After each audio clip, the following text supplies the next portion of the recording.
Assalamualaikum warahmatullahi wabarakatuh. Apa kabar anak-anak sekalian? Semoga kalian selalu sehat dan berada dalam keberkahan Allah Subhanahu wa taala. Alhamdulillah, pada video kali ini kita akan belajar pelajaran kedua di kelas 4 tentang beriman kepada Allah Subhanahu wa taala dan Rasul-Nya dengan submateri beriman kepada Rasul-Rasul Allah Subhanahu wa taala. Sebelum kita mulai pembelajaran, mari kita awali belajar kita dengan membaca bismillah bersama-sama. Bismillahirrahmanirrahim. Anak-anak sekalian, tujuan pembelajaran kita kali ini adalah setelah kalian menonton video ini, kalian diharapkan memahami makna iman kepada Rasul-Rasul Allah, memahami perbedaan antara Nabi dan Rasul-Rasul Allah, memahami tugas Rasul Allah, memahami sifat-sifat Rasul Allah, dan mampu meneladani sifat-sifat bagi Rasul Allah Subhanahu wa taala. Sebagaimana pada pembelajaran sebelumnya, kita sudah membahas tentang arti iman, yakni iman artinya percaya, yakin, meyakini di dalam hati, mengucapkannya dengan lisan, dan melakukannya dengan perbuatan. Adapun iman kepada Rasul-Rasul Allah, maka dapat diartikan iman kepada Rasul-Rasul Allah dapat diartikan percaya dan yakin bahwa Allah Subhanahu wa taala mengutus utusan-utusannya. Anak-anak sekalian, apa perbedaan antara Nabi dan Rasul? Secara bahasa, kata Nabi berasal dari bahasa Arab, yaitu naba, yang berarti dari tempat yang tinggi. Pengertian secara umum, Nabi adalah laki-laki dewasa yang diutus oleh Allah Subhanahu wa taala, yang diberi wahyu untuk dirinya sendiri. Ada juga yang memberikan pengertian Nabi adalah laki-laki dewasa yang diutus oleh Allah Subhanahu wa taala, namun dia tidak membawa risalah yang baru. Artinya, beliau atau nabi-nabi ini adalah membawa risalah-risalah daripada rasul-rasul sebelumnya. Sedangkan rasul berasal dari kata risalah yang artinya utusan. Arti Rasul secara istilah yaitu laki-laki dewasa yang diutus oleh Allah Subhanahu wa taala, diberi wahyu untuk disampaikan kepada umatnya. Apa perbedaan Nabi dan Rasul itu? Berdasarkan pengertian tadi, maka kita dapat mengetahui perbedaan antara Nabi dan Rasul. Pertama, Nabi menerima wahyu dari Allah Subhanahu wa taala untuk dirinya sendiri atau menyampaikan risalah sebelumnya, sedangkan Rasul menerima wahyu dari Allah Subhanahu wa taala untuk disampaikan kepada umatnya. Nabi diutus kepada kaum yang sudah beriman, sedangkan Rasul diutus kepada kaum yang belum beriman atau kafir. Perbedaan Nabi dan Rasul ada juga pada jumlahnya. Jumlah Nabi sangat banyak, yaitu kurang lebih 124.000. Sedangkan jumlah Rasul adalah 312. Nabi tidak berarti Rasul. Rasul sudah pasti Nabi. Perbedaan Nabi dan Rasul berdasarkan cara turunnya wahyu. Nabi mendapatkan wahyu melalui mimpi, sedangkan Rasul dapat menerima wahyu melalui mimpi maupun melalui malaikat, serta dapat melihat dan berkomunikasi secara langsung dengan malaikat. Mengenal para Rasul yang diutus kepada umat manusia merupakan perkara penting dan sangat dibutuhkan oleh kaum muslimin, baik berkenaan dengan iman, tugas, kekhususan, dan kehidupan mereka, agar dapat dijadikan suri tauladan, apalagi di masa kini dan khususnya kaum muslimin yang sudah jauh dari kenabian dan ajarannya, sehingga sudah menjadi kewajiban setiap muslim untuk mengajak saudaranya mengenal kembali permasalahan ini sesuai dengan Al-Quran dan Sunnah. Adapun tugas Rasul adalah yang pertama, mengajak umat manusia beribadah kepada Allah dan meninggalkan sesembahan selainnya. Kedua, menyampaikan syariat Allah kepada manusia dan menjelaskan agama yang diturunkan kepada manusia. Yang ketiga, menunjukkan umat manusia kepada kebaikan dan menyampaikan kabar kepada mereka tentang pahala yang disiapkan bagi pelakunya, serta memperingatkan kepada mereka dari kejelekan dan siksaan yang disiapkan untuk yang melanggarnya. Yang keempat, memperbaiki manusia dengan teladan dan contoh yang baik dalam perkataan dan perbuatan. Yang kelima, para rasul mempunyai tugas menegakkan dan menerapkan syariat Allah Subhanahu wa taala di antara hamba-hambanya. Yang keenam, menjadi saksi sampainya hujah kepada manusia sebagaimana firman Allah Subhanahu wa taala, dan ingatlah akan hari ketika kami bangkitkan pada tiap-tiap umat seorang saksi atas mereka dari mereka sendiri. Dan kami datangkan kepadamu Muhammad menjadi saksi atas seluruh umat manusia. Dan kami turunkan kepadamu Alkitab Al-Quran yang menjelaskan segala sesuatu dan petunjuk serta rahmat bagi orang-orang yang berserah diri. Surah An-Nahl ayat 89. Anak-anak sekalian, Rasul-Rasul ini sebagaimana tadi sudah dijelaskan bahwa mereka memiliki tugas untuk memberikan keteladanan dan contoh baik itu perkataan maupun perbuatan, sehingga Nabi dan Rasul mempunyai sifat-sifat yang tidak biasa, yang wajib dan mustahil karena memang sudah kehendak dari Allah Subhanahu wa taala. Semua tidak lain agar Nabi dan Rasul bisa menjadi suri tauladan bagi kita semua. Adapun sifat-sifat Nabi dan Rasul itu adalah yang pertama, sifat wajib.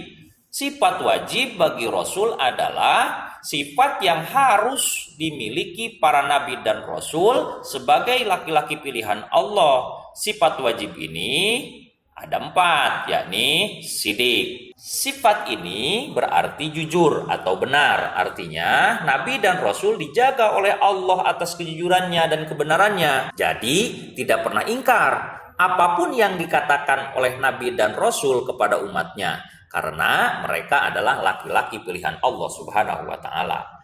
Yang selanjutnya adalah amanah. Sifat ini artinya dapat dipercaya. Seperti yang dikatakan tadi, bahwa Nabi dan Rasul tidak pernah ingkar ataupun dusta. Nabi dan Rasul selalu bisa dipercaya untuk melaksanakan apapun yang diperintahkan oleh Allah Subhanahu wa taala kepadanya. Yang ketiga, tabligh. Sifat ini artinya menyampaikan. Jadi memang tugas utama mereka adalah menyampaikan pesan-pesan Allah Subhanahu wa taala atau menyampaikan wahyu dari Allah Subhanahu wa taala kepada umat mereka. Selanjutnya fatona. Sifat wajib yang satu ini artinya adalah cerdas. Nabi dan Rasul diberikan kecerdasan oleh Allah Subhanahu wa taala agar mereka mampu memerangi kaum yang tidak berada di jalan Allah Subhanahu wa taala dan mengajaknya untuk berada di jalan yang benar, yakni jalan yang diridhoi oleh Allah Subhanahu wa taala. Yang kedua adalah sifat mustahil. Apa itu sifat mustahil? Sifat mustahil bagi Nabi dan Rasul adalah sifat yang tidak mungkin dimiliki oleh para Nabi dan Rasul, karena mereka semuanya dimaksum oleh Allah atau dijaga dari dosa. Apa saja sifat mustahil itu? Sifat yang mustahil bagi Rasul, kadzib. Sifat ini artinya dusta atau bohong. Hal yang sangat tidak mungkin yang dimiliki oleh Nabi dan Rasul. Mereka terjaga dari sifat tersebut. Selanjutnya, khianat. Sifat ini artinya tidak dapat dipercaya. Nabi dan Rasul adalah laki-laki yang dipilih oleh Allah Subhanahu wa taala untuk menyampaikan atau menyebarkan agama Allah Subhanahu wa taala kepada umat manusia. Sangat tidak mungkin apabila mereka mempunyai sifat yang khianat. Selanjutnya, kitman. Sifat ini artinya menyembunyikan. Seperti yang dikatakan tadi bahwa Nabi dan Rasul adalah seorang yang dipilih oleh Allah Subhanahu wa taala untuk menyampaikan pesan-pesan Allah Subhanahu wa taala kepada manusia. Sangat tidak mungkin jika mereka mempunyai sifat-sifat tersebut. Kemudian Baladah. Sifat mustahil baladah ini artinya adalah bodoh. Tadi sudah diterangkan bahwa Nabi dan Rasul adalah laki-laki pilihan Allah, maka sangat tidak mungkin Allah memilih pilihan orang-orang yang bodoh. Yang ketiga, yaitu sifat jaiz. Sifat jaiz bagi Rasul adalah sifat kemanusiaan yang disebut dengan a'radul basyariyah. Artinya, Rasul memiliki sifat-sifat sebagaimana manusia biasa seperti rasa lapar, haus, sakit, tidur, sedih, senang, berkeluarga, dan lain sebagainya. Bahkan seorang Rasul tetap meninggal sebagaimana makhluk yang lainnya. Di samping Rasul memiliki sifat wajib dan juga lawannya, yaitu sifat mustahil, Rasul juga memiliki sifat jaiz ini. Mari kita bandingkan sifat wajib dan sifat mustahil bagi Rasul. Sidik. Sidik lawannya kitsib. Nabi dan Rasul memiliki sifat sidik, yakni jujur dalam berkata dan berbuat. Tidak mungkin Nabi dan Rasul memiliki sifat kitsib, karena tugas mereka adalah menyampaikan ajaran-ajaran Allah Subhanahu wa Ta'ala. Salah satu faktor agar dapat dipercaya orang adalah jujur, sehingga mustahil orang yang dipilih Allah untuk menyampaikan ajarannya memiliki sifat kitsib. Yang selanjutnya, amanah, lawannya khianat. Nabi dan Rasul memiliki sifat amanah, artinya dapat dipercaya. Nabi dan Rasul mustahil berkhianat, karena sikap dan perilakunya tidak pernah melanggar larangan dan aturan-aturan Allah Subhanahu wa Ta'ala, serta tidak menyimpang dari ajaran-ajarannya. Tabligh lawannya kitman. Nabi dan Rasul memiliki sifat tabligh, yakni menyampaikan apa yang semestinya disampaikan. Wahyu yang diterima seluruhnya disampaikan kepada umatnya dan tidak ada satupun yang disembunyikan. Sehingga Nabi dan Rasul sangat mustahil memiliki sifat kitman atau menyembunyikan. Terakhir, fatona. Lawannya adalah baladah. Tidak ada seorang Nabi dan Rasul yang Allah utus memiliki sifat baladah atau bodoh. Karena semuanya diberikan akal dan pikiran yang sangat cerdas.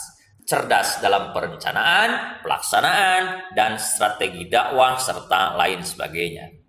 Nah, anak-anak sekalian, sebagaimana sudah dijelaskan tadi bahwa Rasul mempunyai tugas untuk menyampaikan risalah kebenaran dari Allah Subhanahu wa Ta'ala kepada umatnya. Oleh karenanya, dalam kehidupan sehari-hari sudah seharusnya lah kita sebagai umatnya, kita meneladani sifat-sifat Rasul yang mulia itu. Misalnya, Rasul rajin beribadah kepada Allah, maka kita sebagai umatnya harus mencontoh selalu beribadah kepada Allah dalam segala hal. Rasul orang yang jujur, tidak pernah berdusta. Nah, sebagai umatnya kita harus senantiasa berlaku jujur dalam berperilaku kepada setiap orang. Rasul yang dapat dipercaya dalam memegang amanah. Oleh karenanya, sebagai umatnya kita harus selalu berbuat amanah kepada setiap orang. Rasul orang yang cerdas. Sebagai umatnya, maka kita harus menjadi orang yang pandai. Oleh karena itu, kita harus menguasai ilmu pengetahuan, baik ilmu agama maupun ilmu keduniawian. Dalam melaksanakan perintah Allah dan Rasul-Nya pun harus berdasarkan dengan ilmu. Selanjutnya, Rasul selalu menyampaikan kebenaran sepahit apapun kepada orang lain. Sebagai umatnya, kita harus selalu bisa menyampaikan kebenaran walaupun dirasakan pahit. Dan Rasul selalu sabar dalam menghadapi ujian dari Allah Subhanahu wa Ta'ala, tidak pernah berputus asa. Oleh karena itu, kita sebagai umatnya harus yakin dengan ketetapan yang telah Allah berikan. Kita harus sabar dalam melaksanakan tugas dan amanah Allah Subhanahu wa Ta'ala. Kita tidak boleh berputus asa. Adapun hikmah beriman kepada Nabi dan Rasul adalah yang pertama, menjadikan kisah para Rasul sebagai ibroh atau pelajaran bagi kita.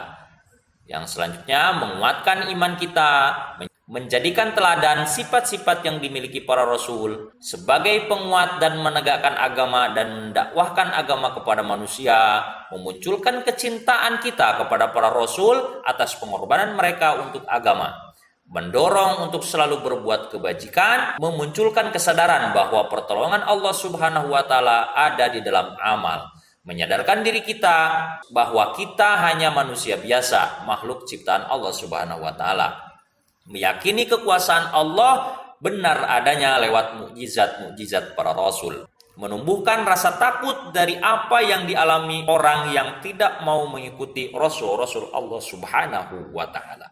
Nah, anak-anak sekalian, simpulan pembelajaran kita pada kesempatan kali ini adalah yang pertama, iman kepada Rasul artinya adalah percaya dan yakin bahwa Allah mengutus para utusannya. Yang kedua, Nabi dan Rasul memiliki perbedaan. Nabi adalah laki-laki dewasa yang diutus oleh Allah, diberi wahyu untuk dirinya sendiri. Sedangkan Rasul adalah laki-laki dewasa yang diutus oleh Allah dan diberikan wahyu untuk disampaikan kepada umatnya. Yang ketiga, tugas Rasul adalah menyampaikan wahyu yang diberikan kepadanya kepada umatnya. Yang keempat, Rasul memiliki sifat-sifat, diantaranya sifat wajib, sifat mustahil, dan sifat jaiz. Sifat wajib bagi Rasul yaitu sidik, amanah, tabligh, fatona.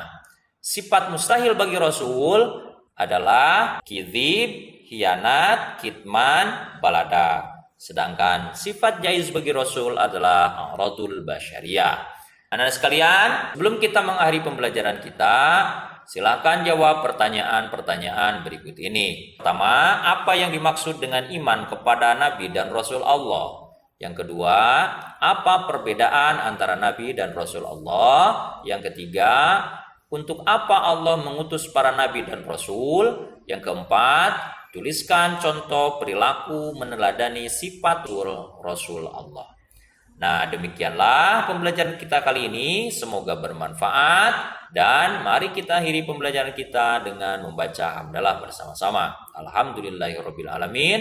Sampai jumpa pada pertemuan berikutnya. Assalamualaikum warahmatullahi wabarakatuh.